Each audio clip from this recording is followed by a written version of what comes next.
Hello hi everyone, माझ्या या mini ब्लॉगमध्ये तुम्हा सगळ्यांचे मनापासून स्वागत आहे। तर ना मंडळी, मी माझ्या मागच्या छोट्याशा मिनी ब्लॉगमध्ये तुमच्यासोबत शेअर केलेलं होतं की मी माझ्या आईच्या गावाला जात आहे। माझ्या मानलेल्या भावाचं लग्न आहे त्यासाठी। आणि यावर्षी ना जरा जास्तच झालं जाणं येणं, म्हणजे 2-3 वेळा झालेलं आहे। तुम्हाला हेही सुद्धा सांगितलेलं होतं की मी वर्षातून एकदा जाते असं म्हटलेलं होतं, पण यावेळेस जरा जास्त झालेलं आहे। चला जाऊ द्या। आणि चला मी माझ्या बालपणीचा ना किस्सा तुमच्यासोबत शेअर करते। तर आम्ही ना लहानपणी मस्त चिंचा जमा करायचो।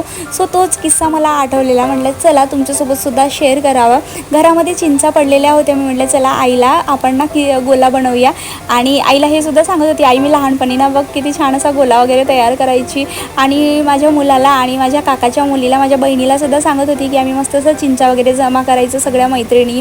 आणि मस्त त्याच्यामध्ये तिखट मीठ आणि साखर वगैरे टाकायचं। एका जणाच्या घरची साखर, एका जणाच्या घरचं मीठ आणि एका जणाच्या घरचं तिखट, अशा प्रकारचे आम्ही कॉन्ट्रीब्युशन करायचो। आणि मग ते चिंचेचा गोला बनवायचो आणि खायचो अशा पद्धतीने। आणि त्यानंतर ना माझ्या मामाच्या गावाला पण मी जेव्हा जात होती माझ्या आईसोबत, तर आता ही 20 वर्षापूर्वीची गोष्ट आहे जे मी तुमच्यासोबत शेअर करते। 20 वर्षापूर्वी आम्ही असं सगळं करायचो।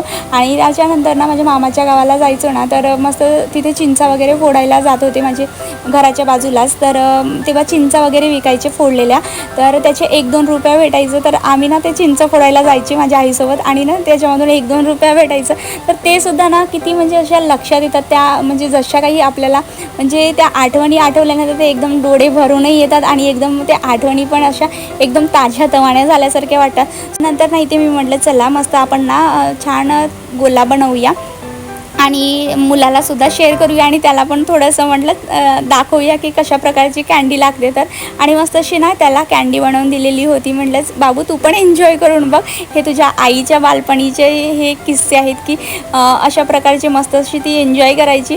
सो अशा प्रकारे मानसीला सुद्धा दिलेला होता बनवून, आणि मानसीसुद्धा म्हणत होती की खूप छान झालेलं आहे।